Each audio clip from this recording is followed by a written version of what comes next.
capítulo é extenso, eu não vou ler todo, nós iremos fazendo a leitura à medida que a exposição prossegue. Meu tema nessa manhã é a soberania de Deus. E como nós dissemos, a Bíblia fala dos atributos de Deus que definem ou explicam ou revelam o que Deus é, não a partir de temas ou situações abstratas, mas sempre no relacionamento de Deus com os homens. E quando a soberania de Deus é ensinada na Bíblia, é geralmente em relação à sua atitude para com a sua criação, particularmente o homem. O termo soberania é tirado, quando ele aparece, ou o conceito de Deus como rei, é baseado no sistema de monarquia absoluta, ou soberania do rei, que era bastante conhecida no Antigo Oriente, ambiente no qual a Bíblia foi escrita. Falar de Deus como soberano significa se referir a Ele como o grande rei, o rei supremo de todo o universo, que governa todas as coisas de acordo com o seu querer e sua vontade. Nada escapa à sua vontade, à sua determinação, o seu querer. E Ele faz conforme lhe apraz e Ele não presta explicações aos seus súditos, a não ser por deferência, por graça, se Ele quiser fazer isso. E um dos capítulos onde essa soberania é mais explicitamente vista é exatamente esse capítulo 9 da carta que Paulo escreve aos Romanos, onde ele trata desse assunto à luz da questão se Deus havia abandonado a nação de Israel. Deixe-me dar um pouquinho do pano de fundo para que então nós possamos entrar na carta. Um dos alvos de Paulo escrever essa carta com o propósito de explicar o evangelho que ele prega à igreja de Roma, porque ele queria angariar o apoio dos romanos para a sua empreitada missionária no norte, mais basicamente no noroeste, olhando o mapa, lá para a região da Espanha. Paulo já tinha pregado cerca de 15 anos na região do Mediterrâneo, feito, ao que a gente sabe, pelo menos 3 viagens missionárias. Ele olhava para trás agora, não tinha mais campo de atividade. Em todas as grandes províncias do Império Romano ele havia plantado igrejas, e ele coloca os olhos na Espanha, onde Cristo não havia sido ainda anunciado. Ele quer pregar o evangelho na Espanha, mas ele precisa de apoio. E bem no caminho para a Espanha está a igreja de Roma, que não foi fundada por ele, embora houvesse na igreja muita gente que o conhecesse. Os planos de Paulo era, depois de ministrar uma oferta para os pobres de Jerusalém, pegar um navio e ir para Roma e ali estar com a igreja por um tempo, ficar com eles, ministrar a eles e com o apoio deles prosseguir rumo à Espanha para ali anunciar o evangelho. O problema é que, como eu disse, a igreja não conhecia Paulo e havia muitos questionamentos a respeito de Paulo. Particularmente de judeus convertidos ao cristianismo, mas que ainda mantinham as tradições judaicas como obrigatórias e que falavam de Paulo como um judeu apóstata que negava a lei de Moisés, que falava mal do templo, que proibia os judeus de se circuncidarem, que ensinava que a lei havia passado e que tinha intenções mercenárias com tudo isso. Paulo não era um verdadeiro apóstolo, era um apóstolo meia boca, porque ele surge depois dos 12, e ele tinha intenções que não eram intenções reais. Por onde Paulo passava, havia esse tipo de insinuações e maledicências contra a sua pessoa e o seu ministério, por isso ele se vê obrigado a defender-se em várias das suas cartas. Mas em Roma, ele sabe que a situação vai ser difícil quando ele chegar lá, porque boa parte da igreja de Roma era feita de judeus. Havia uma grande comunidade judaica em Roma, e boa parte desses judeus haviam se convertido ao Messias, Jesus Cristo, e eles tinham essas perguntas a respeito de Paulo. Então, preparando a sua chegada em Roma, Paulo escreve essa carta aqui. Essa carta é de um missionário que explica o que ele vai pregar e pede o apoio da igreja para a sua missão. E, obviamente, então, ao expor o evangelho que ele prega entre os gentios e judeus, Paulo tem que fazer isso à luz das questões que ele sabe que vai encontrar lá, levantadas pelos judeus. É por isso que a carta aos Romanos é cheia de referências à lei, cita os principais personagens da história de Israel, como Abraão e Davi, trata da questão da circuncisão, E dos capítulos 9 a 11, Paulo responde uma questão em particular. Qual é, então, o lugar da nação de Israel nos planos de Deus? Uma vez que os judeus em massa rejeitaram a pregação do Evangelho e a ideia de que Jesus Cristo de Nazaré é o Messias esperado. A rejeição de Israel quanto à pregação do Evangelho era um fato. Não foram muitos os judeus que se converteram ao Evangelho no início do século, na pregação do Evangelho no século I. Isso particularmente era uma coisa que afligia muito o apóstolo Paulo, porque era levantado pelos seus adversários. Paulo, se você é de Deus, e se o Evangelho é de Deus, e se Jesus Cristo é o Messias prometido por Deus, por que é que o povo de Deus, que é Israel, não o reconheceu? Por que é que Israel rejeitou a mensagem? Será que Deus abandonou Israel? Será que Deus, as promessas que Deus tinha feito à nação de Israel, elas foram quebradas? Deus voltou atrás em sua palavra? É isso que Paulo responde no capítulo 9. Como é que fica a situação de Israel? Por que os judeus rejeitaram o Evangelho? E a objeção, então, de que Deus não teria cumprido a sua palavra e as promessas que havia feito à nação de Israel. Então é isso que nós vamos ver aqui. Nós vamos ver, em primeiro lugar, Paulo faz uma declaração do que ele sente por aquilo, né? Quais são os sentimentos de Paulo diante da rejeição dos judeus? Está aí nos versos de 1 a 5. Está aí no verso 1. Depois ele vai explicar que Deus, de 1 a 5, perdão. Depois ele vai dizer que Deus realmente não rejeitou Israel e vai apresentar um conceito que está no Antigo Testamento, mas que não estava sendo levado em consideração, que é o do remanescente fiel. Quem é o verdadeiro israelita? Está aí do verso 6 até o verso 13. Depois ele responde duas objeções. Primeiro, ele responde que Deus não foi injusto ao escolher um Israel dentro de Israel, verso 14 a 18. E a segunda objeção é que Deus é soberano e ele age de acordo como ele quer, do verso 19 até o verso 23.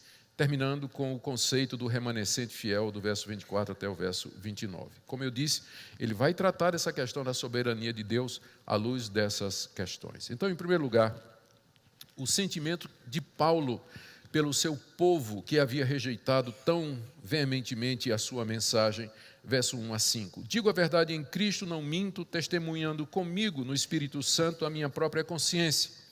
Tenho grande tristeza e incessante dor no coração, porque eu mesmo desejaria ser anátema, separado de Cristo, por amor de meus irmãos, meus compatriotas segundo a carne. São israelitas, pertence-lhes a adoção e também a glória, as alianças, a legislação, o culto e as promessas. Deles são os patriarcas e também deles descende o Cristo segundo a carne, o qual é sobre todos, Deus bendito para todos sempre. Amém. Paulo começa com um juramento no verso 1, dizendo que diante de Deus, com o Espírito Santo testemunhando na sua consciência, ele vai dizer a verdade que ele sente. Esse juramento, porque é um juramento aqui, de que ele vai dizer a verdade, ele apela a Deus como testemunha e ao Espírito Santo que testifica na sua consciência, ele sente que é necessário fazer isso porque dificilmente os judeus de Roma acreditariam no que ele está dizendo. Porque o que ele vai dizer é que ele ama a nação de Israel. Eu digo a verdade em Cristo, não minto, testemunhando comigo no Espírito Santo a minha própria consciência. E o que é então que ele sente? Verso 2, eu tenho grande tristeza e incessante dor no coração. A rejeição de Israel provocava em Paulo aquilo que ele chama de uma tristeza grande e uma dor que não parava no seu coração. Essa frase, essa expressão é tão forte que alguns estudiosos acham que esse é o espinho na carne de Paulo, que ele menciona na segunda carta aos Coríntios, capítulo 12, um mensageiro de Satanás que o esbofeteava, que o afligia, que o humilhava. O que poderia ser?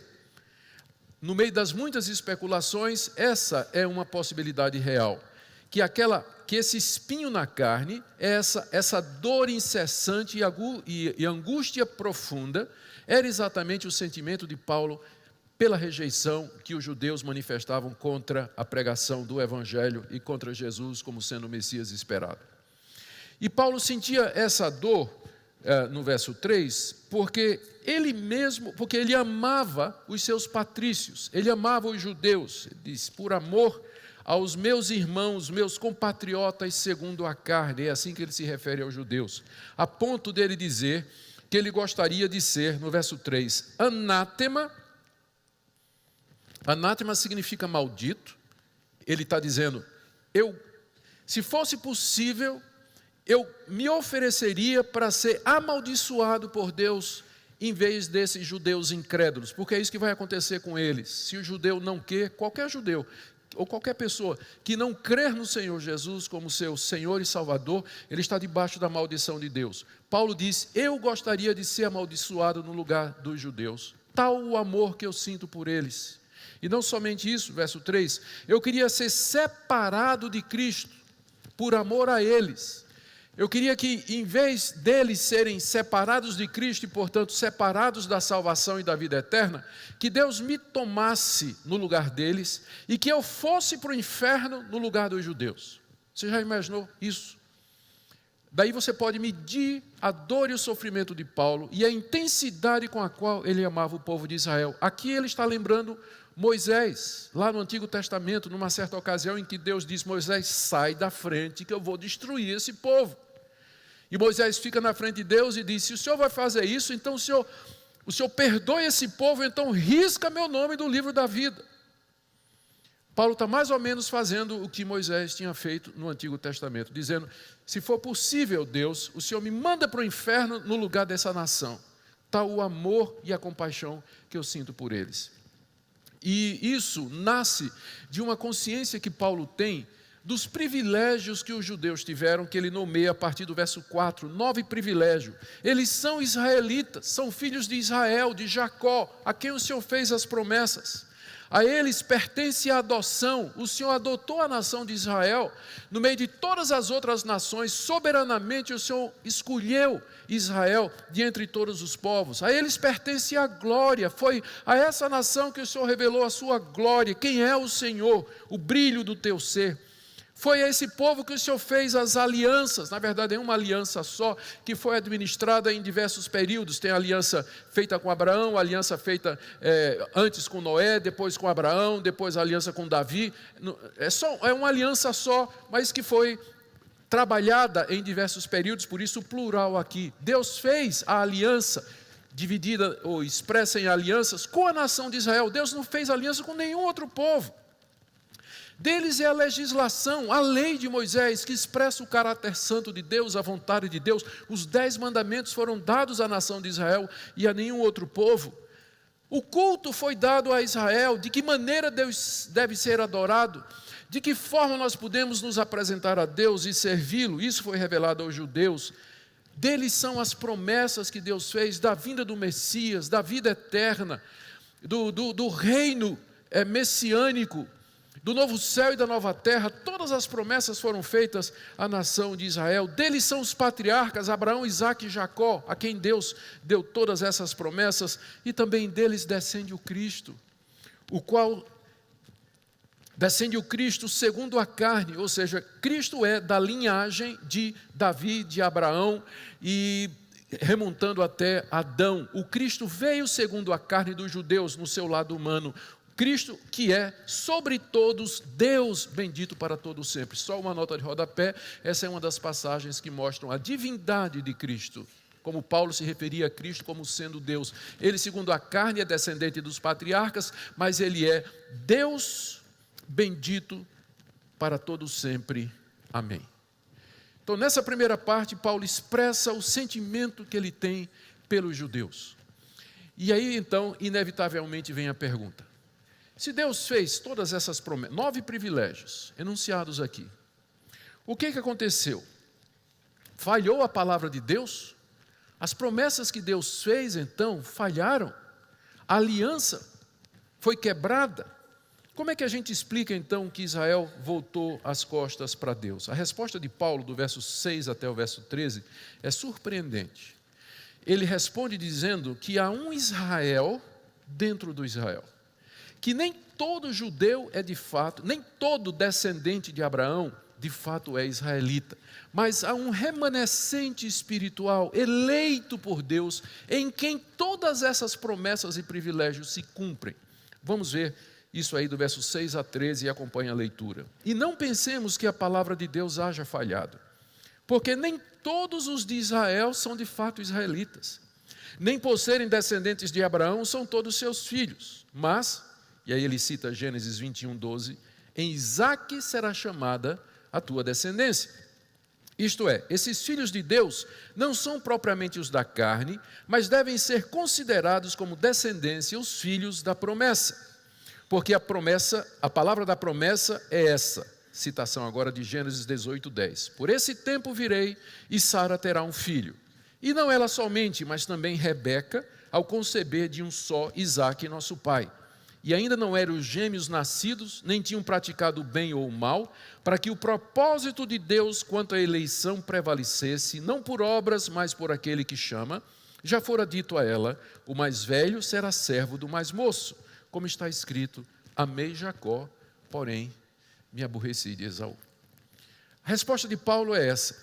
As promessas de Deus não falharam, a sua palavra não caiu ao chão, porque na verdade, todas estas coisas, essa aliança, ela foi feita com o descendente espiritual, com o remanescente fiel, com o verdadeiro Israel. Essa é a declaração dele aqui, essa conceituação que ele faz do verdadeiro judeu nos versos 6 e 7. Ele diz, não pensemos que a palavra de Deus haja falhado. Por quê? Porque nem todos os de Israel são de fato israelitas. Essa é uma distinção importante. Há um Israel dentro do Israel étnico, do Israel biológico. Dentro dele existe um Israel espiritual, e é com esses neles que a palavra de Deus se cumpre, de salvação, de vida eterna, de redenção, de reino milenar, de ver a glória de Deus e de viver eternamente.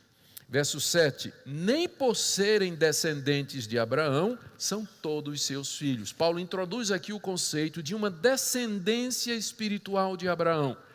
Abraão teve filhos biológicos, mas aqui o que Paulo diz é que Deus, o pacto de Deus e que o acordo de Deus e o projeto de Deus é com os descendentes espirituais de Abraão.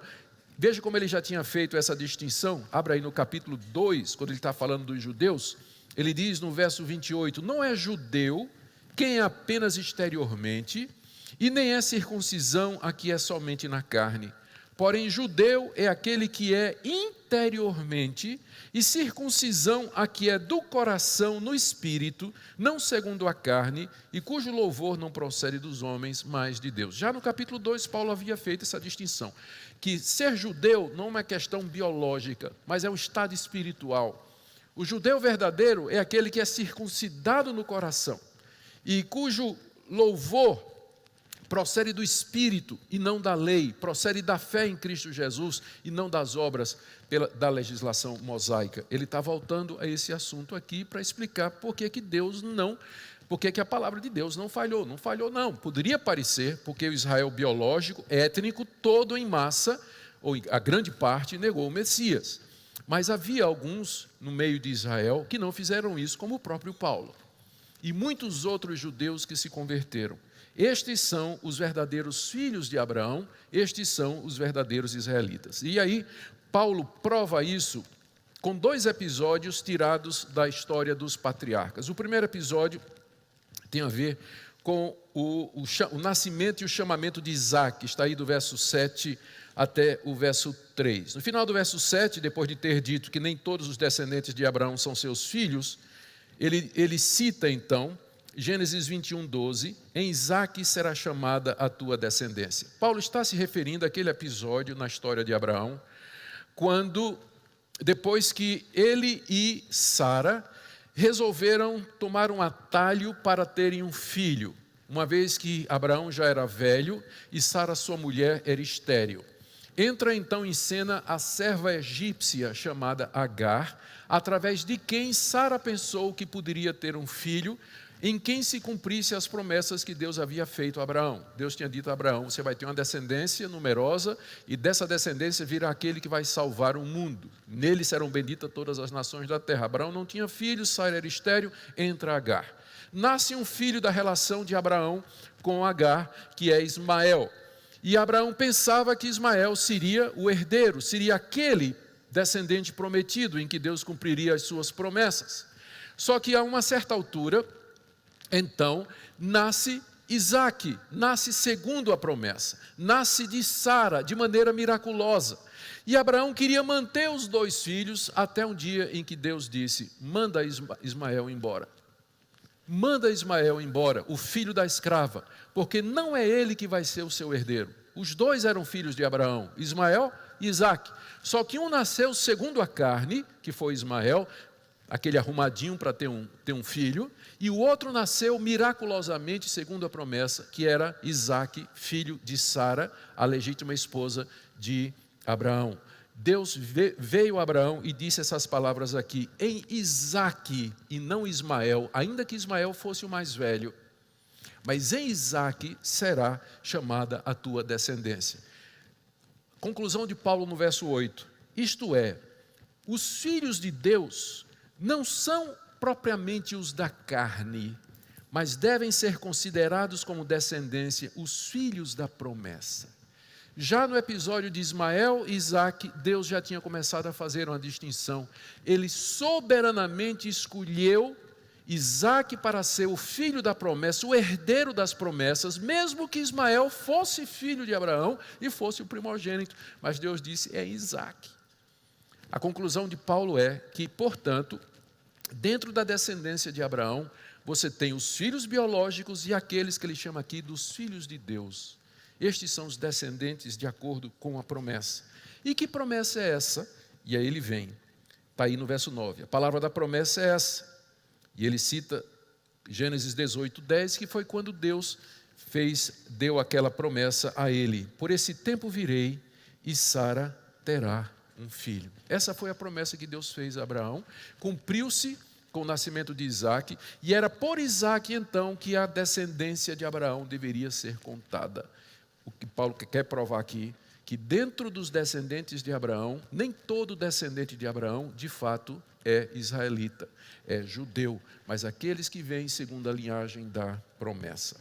Segunda prova que ele tira da soberania de Deus em escolher um povo de entre a nação de Israel para ser seu, é do episódio referente a Isaque e Rebeca. No verso 10 ele diz: e não ela somente, não somente Sara, mas também Rebeca. Rebeca era a esposa de Isaque, filho de Abraão e que era pai de Jacó. Não somente ela, mas também Rebeca, ao conceber de um só Isaque, nosso pai. E não eram gêmeos nascidos, nem tinham praticado o bem e o mal, para que o propósito de Deus quanto à eleição prevalecesse, não por obras, mas por aquele que chama. Já fora dito a ela: o mais velho será servo do mais novo. Aqui é um episódio que está lá em Gênesis 25. Rebeca também era estéril. Isaque orou por ela durante muitos anos. Quando ela engravidou, a oração de Isaque era muito poderosa. Já foi de gêmeos que ela engravidou. Já era de gêmeos. Passado um tempo, os meninos estavam brigando na barriga da mãe, né? Ela sentia o chute para todo lado, né? É natural que o bebê chute, mas ali estavam se chutando, né? Os 2 estavam brigando já no ventre da mãe. E ela consultou a Deus: Deus, por que isso está acontecendo?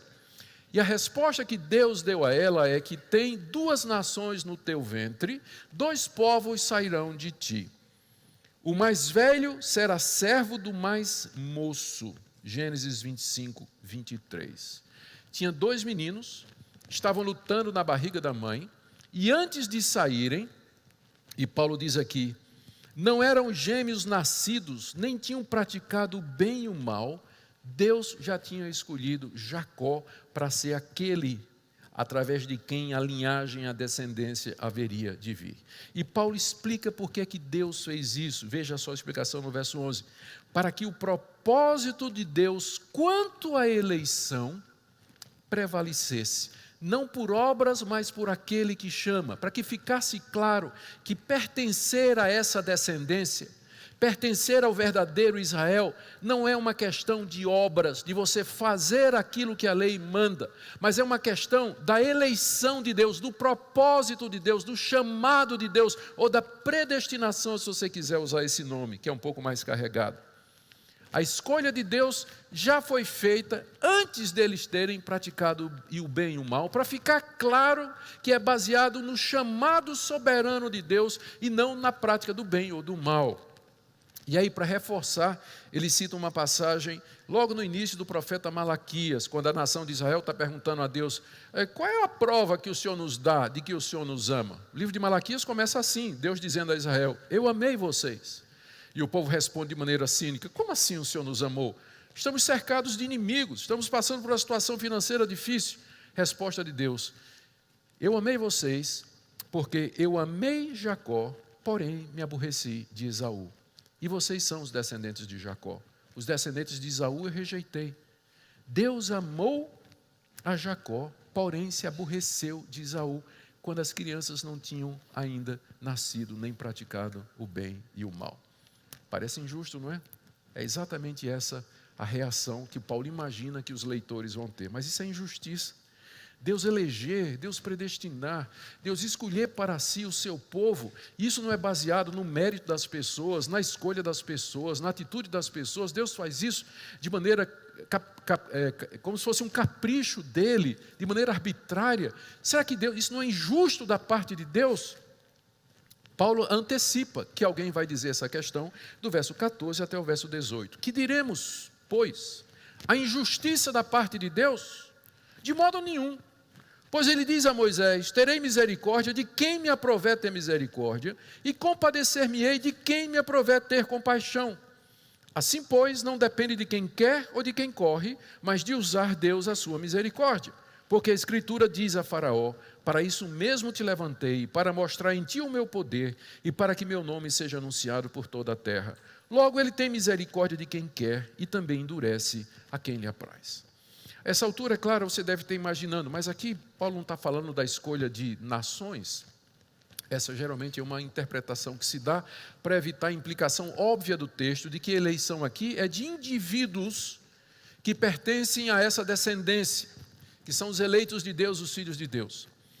É claro que numa certa altura há aqui a questão da nação, porque ao escolher Jacó e rejeitar Esaú, então ali houve a separação de dois povos. Os edomitas, que são os descendentes de Esaú, se tornaram inimigos dos descendentes de Jacó, que são os israelitas. Só que nações são compostas de indivíduos. Você não vai resolver o problema dizendo que a eleição aqui é de nações. Você apenas está adiando um passo, porque está levando a discussão apenas um passo mais adiante. Por quê? Porque a nação é composta de quê? Ela é composta de indivíduos. Eleger uma nação significa eleger indivíduos. E que Deus está falando de indivíduos aqui é claro, quando ele cita, por exemplo, o caso de Faraó, que Deus endureceu e a quem ele não mostrou misericórdia, quando também chama Isaac, em vez de chamar Ismael. Mas aqui Paulo, vamos voltar ao texto, Paulo aqui está antecipando a objeção óbvia, né, que passa na cabeça de todo mundo, mas é extremamente injusto isso, Deus eleger e Deus escolher, e que não seja com base no merecimento, na escolha, na decisão de alguém. Paulo parece que está ouvindo o judeu lá, quando a carta está sendo lida, né, lá em Roma, um judeu pede a palavra e diz: mas isso aí é injusto, ou mesmo um gentil, né, porque tem muita gente que fica complicado com isso, né, grilado com isso. Objeção, isso aí faz de Deus injusto. Resposta de Paulo: de modo nenhum. E ele responde citando 2 episódios do Antigo Testamento para mostrar, e agora aqui ele começa a entrar realmente na soberania de Deus. Não há injustiça em Deus, porque Deus é soberano. Deus dá misericórdia a quem Ele quer. Ele não tem a obrigação de dar a sua misericórdia, seu perdão e sua salvação a ninguém. Se Deus deixasse a raça humana toda, todos os descendentes de Abraão, irem para o inferno, Ele seria mais do que justo, porque eles vão por conta dos seus próprios pecados e dos seus próprios erros. A resposta de Paulo para a alegação de que Deus é injusto é a soberania de Deus, Deus como soberano Senhor do universo. 2 passagens do Antigo Testamento para provar isso. Primeiro, o episódio em que Moisés animado pelos sinais, encorajado pelos sinais favoráveis que Deus tinha dado a ele, vai um passo e diz: Deus, eu quero ver a tua glória. Mostra-me quem tu és, eu quero contemplar-te plenamente. Resposta de Deus: você não vai poder ver a minha face, porque ninguém viu a minha face e viveu. Mas eu vou passar diante de ti e vou proclamar a minha glória. E Deus passa adiante de Moisés e diz, verso 15: terei misericórdia de quem me aprouver ter misericórdia, e compadecer-me-ei de quem me aprouver ter compaixão. Foi isso que Deus disse a Moisés: Moisés, eu tenho misericórdia de quem me apraz, de quem eu me aprouver ter misericórdia, eu usarei de misericórdia. Misericórdia é tratar com compaixão alguém que merece ser condenado, alguém que merece ser castigado pelas suas próprias culpas, é não levar em consideração, é perdoar, acolher e receber alguém que não merece. Essa é a misericórdia de Deus revelada em Cristo Jesus. E ele disse a Moisés: eu estendo essa misericórdia a quem eu quero. Não é quem merece, não é quem fez por merecer. Conclusão de Paulo no verso 16: assim, pois, se Deus dá sua misericórdia a quem lhe apraz, ele tem compaixão de quem ele quiser, significa que não depende a salvação, o pertencer ao povo eleito de Deus, o ser filho de Deus, não depende de quem quer ou de quem corre, ou seja, não é resultado do esforço humano. Não é correndo atrás pelo seu esforço que você vai querer, o que você vai conseguir. Não é pelo seu intenso desejo que você vai conseguir. Aliás, na verdade, você tem que correr e você tem que querer para ser salvo. Só que isso não é fruto de você mesmo, mas já é resultado da misericórdia de Deus. O que Paulo está dizendo aqui é que o pertencimento ao povo eleito de Deus, pertencer ao remanescente fiel, aqueles em quem as promessas de Deus se cumprem, isso não é uma questão de obras, de mérito humano, de merecimento, mas é uma questão da misericórdia de Deus, que Ele dá a quem Ele deseja. Não depende de quem quer ou de quem corre, mas de Deus exercer a sua misericórdia. Se Deus executar a sua misericórdia, se Ele dispensar a sua misericórdia, então a pessoa que é alvo dessa misericórdia, ela vai crer no Senhor Jesus, ela vai se arrepender dos seus pecados, ela vai abraçar-se com esse grande Rei e servi-lo integralmente e fielmente. Aí Paulo cita mais uma prova tirada do Antigo Testamento, dessa feita, está em Êxodo capítulo 9, verso 16. Na sétima praga, quando Deus anunciou a sétima praga através de Moisés a Faraó, Deus disse a Faraó as seguintes palavras: para isso mesmo te levantei, estou lendo o verso 17.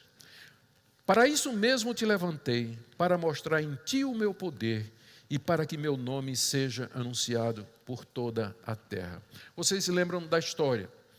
Moisés foi ao Egito anunciar e dizer ao faraó: deixa meu povo ir. Isso é o que diz o Senhor, o Todo-Poderoso. Eu sou o que sou. Ele é o nosso Deus, Yahweh. Ele nos encontrou. Ele quer que nós o cultuemos no deserto. Deixa meu povo ir. O faraó endureceu o coração: não conheço esse Deus, vocês não vão sair daqui não, vocês são meus escravos, já estão aqui há 430 anos, vocês não vão embora. E aí começa a saga das pragas, uma após outra, e a cada praga que acontecia, diz o texto, que Faraó via aquilo e endurecia o seu coração. E aí, logo em seguida, o texto diz: Deus endureceu o coração de Faraó para que não deixasse o povo ir. É claro que aqui há uma combinação da soberania de Deus juntamente com a responsabilidade humana. Deus endureceu o coração de Faraó, por isso o Faraó se endureceu. E porque ele endureceu o seu coração, Deus o endureceu mais ainda. Deus o endureceu mais ainda. E com que objetivo Deus endureceu o coração de Faraó para que não deixasse o povo ir? Porque cada vez que Faraó endurecia o coração, Deus mostrava a sua glória, seu poder e o seu juízo sobre os deuses do Egito, mandando mais uma praga sobre eles. É o que Paulo está dizendo aqui. O que é que Deus disse a Faraó? Eu te levantei como Faraó e como Faraó endurecido, para mostrar em ti o meu poder Porque toda vez que você diz não para a saída do meu povo, eu mostro como eu sou poderoso, dominando os elementos, mandando praga e peste contra vocês e executando meus juízos contra seus deuses. E para que através disso o meu nome seja anunciado por toda a terra. Porque a história do êxodo, de como Deus tirou aquele povo do Egito por meio de sinais e prodígios, se tornou conhecido de todo o mundo daquela época. E o nome de Deus foi exaltado e glorificado. Para a glória do seu nome, Deus endureceu o coração daquele rei. Conclusão de Paulo no verso 18. Logo, ele tem misericórdia de quem quer, como disse a Moisés, e também endurece a quem ele quer, como fez com Faraó. Porque ele tem o propósito de, em tudo isso, tanto em exercer a misericórdia, como em mostrar a sua glória, como em endurecer. O alvo de Deus sempre é mostrar a sua glória. E ele faz isso soberanamente. Isso é feito soberanamente, diz o apóstolo Paulo. Agora ele imagina, já vamos para a terceira parte da mensagem, não é, do texto. Agora ele imagina uma terceira objeção. Bem, se é assim, se Deus faz o que Ele quer, se Ele mostra misericórdia a quem Ele quer e Ele endurece a quem quer, por que Ele fica então se queixando? Por que Ele se queixa então de que Israel não acreditou no Messias? Por que Ele se queixa? Olha aí, do verso 19 até o verso 23. Tu, porém, me dirás. Paulo já está imaginando que essa pergunta é a próxima pergunta na lógica, né? Na sequência do pensamento, é a próxima pergunta. Tu, porém, me dirás, o tu aqui é o leitor lá de Roma.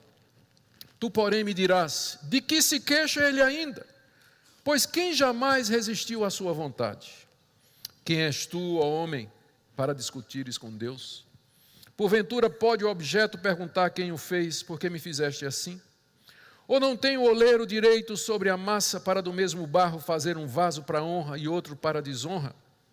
Que diríamos, pois, se Deus, querendo mostrar sua ira e dar a conhecer o seu poder, suportou com muita longanimidade os vasos de ira preparados para a perdição, a fim de que também desse a conhecer as riquezas da sua glória em vasos de misericórdia, que para a glória preparou de antemão.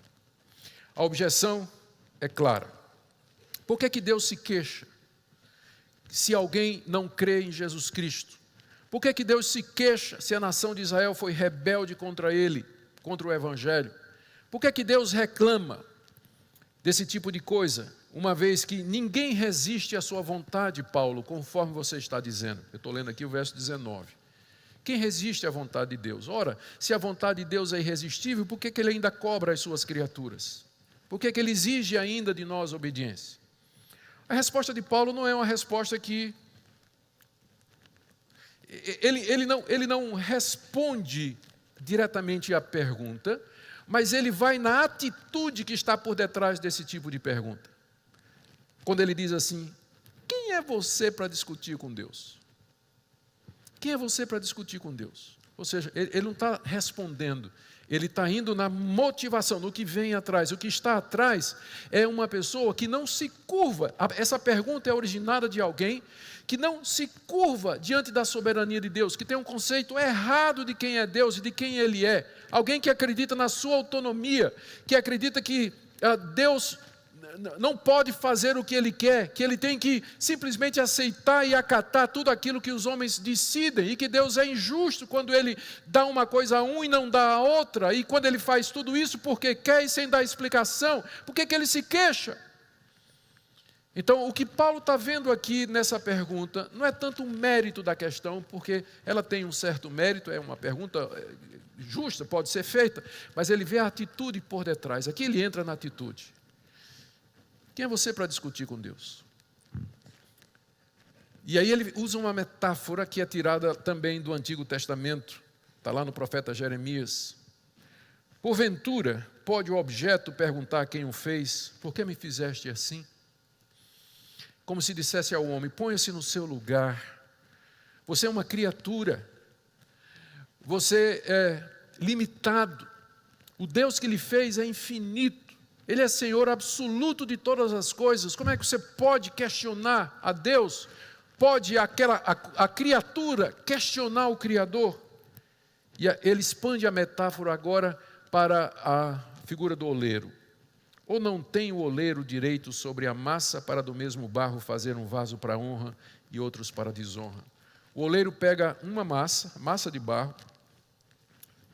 Naquele tempo, né, o oleiro trabalhava com aquela máquina que até hoje, né, aquilo era feito no pé, girava, ele colocava o bolo de massa ali, e aí ele dava a forma que ele queria, a massa que sobrava, ele pegava e dava a forma que ele queria, fazia um outro vaso. O primeiro vaso poderia ser um vaso de flores. O outro vaso poderia ser um vaso para colocar lixo. Vieram da mesma massa, mas Deus deu a eles propósitos distintos. Um vaso para honra, que vai ser colocado na sala, cheio de flores, vai embelezar, vai trazer o seu perfume a todos que entrarem. O outro vai ficar no canto, é um vaso onde vai ser jogado lixo e tudo mais, um vaso para desonra. Eu usar a palavra pinico, mas é muito pesado, né? Eu preferi usar lixo, vaso para lixo aqui. Veio do mesmo barro, mas a intenção do oleiro, o propósito do oleiro, é que deu funções distintas e destinações diferentes para aqueles dois vasos que foram tirados do mesmo bolo de massa. Paulo usa exatamente essa figura para dizer que Deus, da massa da humanidade, ele faz vasos para honra e vasos para desonra.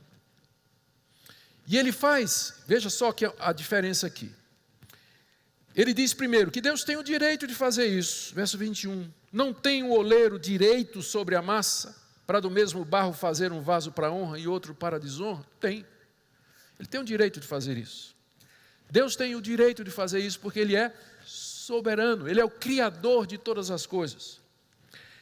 Verso 22, Paulo dá agora a explicação que ele não tinha dado a princípio. Ele primeiro foi na intenção, agora ele vai dar a explicação. O que diremos? Qual vai ser a nossa argumentação? Qual vai ser a nossa reação? Se Deus, e aqui ele vai dizer porque é que Deus faz vasos de ira, ou vasos para desonra. Se Deus, querendo mostrar a sua ira e dar a conhecer o seu poder, suportou com muita paciência os vasos de ira preparados para a perdição. A razão pela qual Deus fez vasos para um uso desonroso é que Deus queria mostrar a sua ira em castigar pecados. Os vasos preparados, os vasos de desonra preparados para a perdição, são aqueles homens que Deus deixou andarem, aquelas pessoas que Deus deixou na sua soberania, que Deus não exerceu misericórdia e até endureceu, aqueles em quem Deus não quis exercer misericórdia e que, portanto, vão andar nos seus caminhos errados, vão cometer os seus próprios pecados, vão ser incrédulos, vão voluntariamente rejeitar a Deus e Deus não vai exercer misericórdia com eles, porque Deus quer mostrar a seriedade do pecado e a sua justiça e a sua ira em castigar o pecado daqueles homens. Às vezes o problema é que nós pensamos que Deus é só misericórdia. E que, portanto, Ele fez um plano de salvação para salvar o mundo todo, porque Ele queria mostrar a sua misericórdia, a sua graça e o seu amor. E a gente esquece que Deus é santo e que Ele quer revelar não somente a sua misericórdia, mas Ele quer revelar a sua santidade, a sua justiça e a sua ira. Por isso que Ele não salvou, Ele não deu a sua misericórdia à humanidade toda, mas Ele deu a quem Ele quis dar. Nesses em quem Ele revela a sua misericórdia, esses são vasos para a glória de Deus, o que ele chama de vaso de honra, que na eternidade serão exemplos ou o reflexo da misericórdia e do amor de Deus em salvar pecadores, enquanto que os que se perdem, eles estarão mostrando a ira de Deus sobre aqueles que cometem o pecado, não se arrependem e andam nos seus próprios caminhos e recebem o que é justo pelos seus pecados. Essa é a explicação que Paulo diz aqui. Deus então preparou, esses foram preparados para a perdição pelos seus próprios pecados. Deus os suporta com muita paciência para não destruí-los logo aqui e agora, enquanto que os outros, nos quais Deus a conhecer as riquezas da sua glória, são vasos de misericórdia que Deus preparou para a glória de antemão. De antemão. Essa é a resposta de Paulo. Vamos seguir a sequência. Deus abandonou Israel. A palavra de Deus falhou. Resposta de Paulo, não, porque o pacto de Deus, a aliança com Deus, não são com os descendentes biológicos da nação de Israel, mas é com o descendente espiritual, é com o remanescente fiel. Esse é que são os verdadeiros filhos de Abraão, filhos de Isaac e de Jacó. É com estes que Deus vai manter a sua palavra, e tudo que Deus prometeu, Deus vai dar mais a eles. Mas Deus então é injusto, porque da descendência de Abraão, ele escolheu Isaac, ele escolheu Jacó, e deixou de lado Ismael e deixou de lado Esaú. Resposta de Paulo, não, Deus não é injusto, porque ele é soberano, ele exerce a sua misericórdia com quem ele quer, e ele endurece a quem quer. Mas então por que Deus está reclamando? Por que você está perguntando isso? Você não está vendo o seu lugar, não? Você é criatura, ele é criador. Deus tem o direito de fazer o que ele quiser. E ele quis mostrar a sua glória, por isso que ele fez tudo o que há. Por isso que existe alguma coisa em vez de nada. Deus fez tudo para a sua glória, e essa glória é mostrada na sua santidade, na ira e no castigo do pecado, e mostrada na sua misericórdia, na salvação de pecadores como vocês e como eu. E aí agora ele fecha, do verso 24 até o verso 29, dizendo que esse é o verdadeiro povo de Deus, judeus e gentios que foram chamados pelo Evangelho. Esse é o verdadeiro descendente de Abraão, ou seja, gentios como nós, brasileiros, que cremos no Senhor Jesus, nós é que somos os verdadeiros descendentes de Abraão. Nós somos os descendentes de Isaac, os descendentes de Jacó. É conosco que Deus deu a aliança, nos deu o culto, nos deu a promessa. A igreja cristã verdadeira, essa é a continuidade do povo de Deus do Antigo Testamento, começando lá desde Adão até os nossos dias, passando por Abraão e assim por diante. Olha como Paulo prova isso no verso 24. Primeiro no verso 23 ele falou dos vasos de misericórdia. Aí ele diz no verso 24, os quais somos nós. Eu, Paulo, que estou escrevendo, e vocês, igreja de Roma, a quem Deus chamou. Quando a Bíblia fala que Deus chama, é diferente de convite, viu? Diferente de convite. No convite você pode aceitar ou não. Mas na Bíblia, quando diz que Deus chama, chama eficazmente. Ele chama e a pessoa vem. É diferente, não é? Alguns acham que Deus convida. Sim, há um convite geral de Deus para a humanidade, mas Ele chama o eleito. E o eleito vem. Ele chama, Deus chamou não só de entre os judeus, mas também de entre os gentios. E aí Paulo cita 3 passagens do Antigo Testamento, na verdade 1, 2, 3, 4. Assim como diz em Oséias, verso 25, chamarei povo meu ao que não era meu povo, e amada que não era amada. E no lugar em que se lhes disse, vós não sois meu povo, ali mesmo serão chamados filhos do Deus vivo. Ou seja, o profeta Amós já tinha antecipado que o povo de Deus não era somente a nação de Israel, mas que Deus chamaria de povo meu aquele que não era seu povo. Ou seja, Deus chamaria um povo de entre os gentios para, junto com os judeus crentes, compor o seu verdadeiro povo. No verso 26, no lugar em que se lhes disse, vós não sois meu povo, ali mesmo serão chamados filhos do Deus vivo. É outra citação de Oséias, capítulo 1, verso 10. Esse povo que não era considerado povo pelos judeus, que achavam que os gentios eram um povo, todo seria condenado, Deus diz, esse povo que é chamado de não meu povo, eles serão chamados filhos do Deus vivo. Isaías, verso 27, relativamente a Israel, dele clama Isaías, ainda que o número dos filhos de Israel seja como a areia do mar, o remanescente, esse descendente espiritual é que será salvo. Ou seja, a promessa de Deus não falhou, sua palavra não caiu, ela se cumpre no remanescente fiel. Verso 28, porque o Senhor cumprirá a sua palavra sobre a terra cabalmente e em breve. E Paulo cita finalmente Isaías, verso 29, se o Senhor dos Exércitos não nos tivesse deixado descendência, ter-nos-íamos tornado como Sodoma e semelhante a Gomorra. Então eu creio que não há muito mais o que dizer aqui, a não ser reafirmar o que diz o apóstolo Paulo. A resposta que Paulo dá para a aparente injustiça de Deus é de fato a sua soberania. Nenhuma das promessas de Deus feitas a Abraão, Isaque e Jacó falharam, porque elas foram feitas e foram dadas ao remanescente fiel, à descendência, a um povo que era composto dos judeus crentes do Antigo Testamento e agora dos judeus crentes e dos gentios crentes que são chamados por Deus através do Evangelho. É por isso que Paulo quer ir para a Espanha pregar o Evangelho de Deus.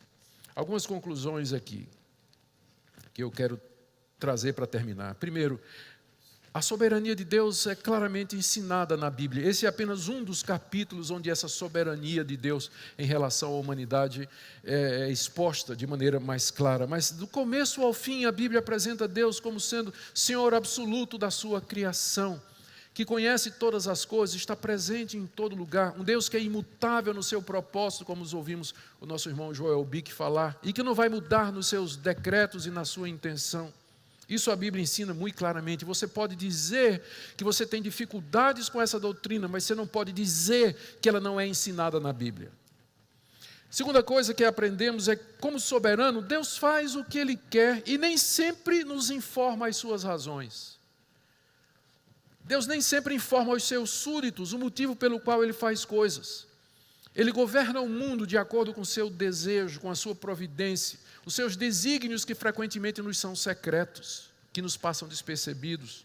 E nem por isso pense duas vezes antes de acusar Deus de injustiça ou achar que Ele não está procedendo corretamente.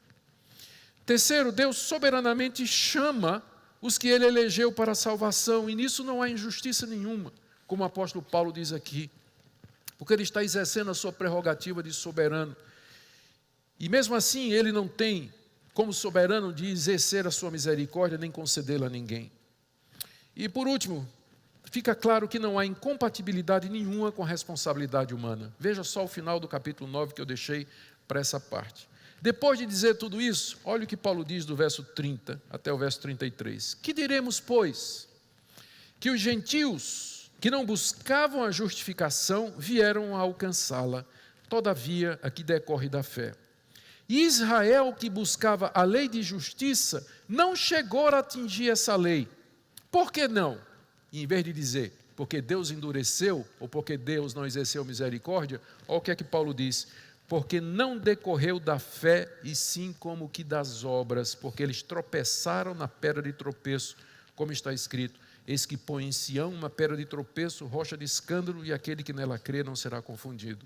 No final do capítulo, Paulo diz, até aqui Paulo diz que a rejeição de Israel é porque vê endurecimento sobre a nação. Mas aqui no final ele diz que Israel se perdeu porque buscou a salvação por obras e não pela fé.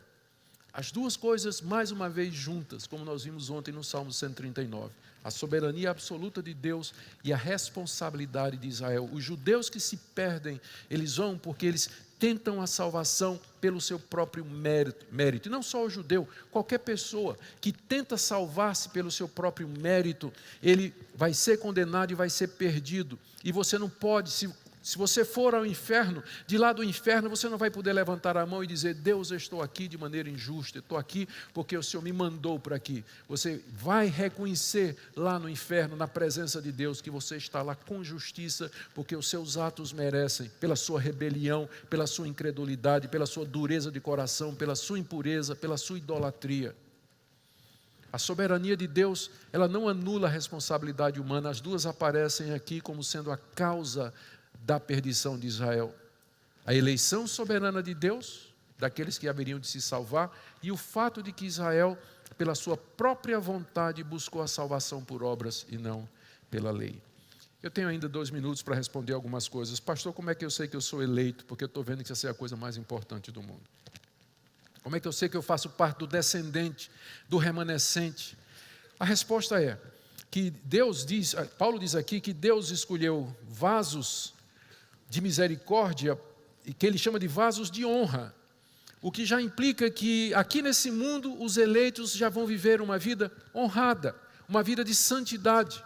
Você sabe que você faz parte dos vasos de misericórdia porque você vive uma vida de honra, de santidade, de fidelidade, de pureza. Se existe em seu coração se existe em você o desejo de viver uma vida santa, de agradar a Deus, de servir a Deus, você tem aí um dos sinais mais claros de que de fato você faz parte desse povo eleito de Deus. Também Paulo diz aqui que essa salvação, ela vem pela fé em Cristo Jesus. A misericórdia de Deus se revela em que Ele nos concede isso, que nós creiamos no Seu Filho Jesus Cristo. Se você consegue crer no Senhor Jesus como seu único e suficiente Salvador, eis aí a prova da eleição. Pastor, mas por que orar então pelo meu amigo, pela minha amiga, pelo meu namorado, pela minha namorada, que eu não sei se ele é eleito? Eu não ia dizer filho, porque só tem gente aqui, tem um bocado de gente com filho aqui, com certeza, né? Como é que eu vou orar pelo meu filho, se eu não sei se ele é eleito? É a mesma resposta que a gente dá para a pergunta, por que pregar se eu não sei quem é eleito? Eu não sei, mas Deus sabe. E as suas orações e a sua pregação, o seu testemunho, o seu compartilhar são usados por Deus para chamar eficazmente os eleitos. Por isso, não pare de orar pelo seu amigo, não pare de orar pelo seu filho, pelos seus pais e de testemunhar a eles, porque Deus vai chamá-los através do Evangelho. Por último, pastor, e se alguém que não foi eleito, ele quiser ser salvo? A figura que imagina é essa, a pessoa chega no céu e diz, eu quero entrar. Aí São Pedro está lá com o laptop, né? E diz assim, como é teu nome? Zé da Silva. Abre o arquivo, teu nome não está listado aqui não, na lista dos predestinados. Não, mas eu creio em Jesus Cristo. Eu quero ser salvo. Sim, meu filho, mas você não foi predestinado. Você não está na lista dos escolhidos. Essa situação nunca vai acontecer. Sabe por quê? Porque se Deus não exercer misericórdia, você nunca vai querer. Você não vai ter vontade, você não vai ter prazer, você não vai ter interesse. Você vai querer são as coisas do mundo, viver para você, se satisfazer, gozar a vida. É isso que você vai querer fazer. Se Deus não tiver misericórdia de você, você não vai amar a Jesus, você não vai entender o Evangelho, você não vai se arrepender dos seus pecados e você não vai mudar de vida. A soberania de Deus é a nosso favor e não contra. Arrependa-se, portanto, hoje e creia no Senhor Jesus de todo o seu coração e viva para Ele. Amém. Oremos. Ó soberano Deus, gracioso, misericordioso, justo e bom, nós nos curvamos diante de Ti, diante da Tua majestade. Quem somos nós para compreender, questionar os Teus caminhos e os Teus procedimentos? Eu oro por aqueles jovens que aqui nesta manhã estão lutando para tentar entender, fazer sentido disso que a Tua palavra revela. Como viver debaixo desse Deus tão amplo, infinito, que justamente, misericordiosamente, retamente administra a nossa vida e todas as coisas. Nos ajuda a entender e viver para a Tua glória. É o que nós te pedimos por amor de Jesus. Amém.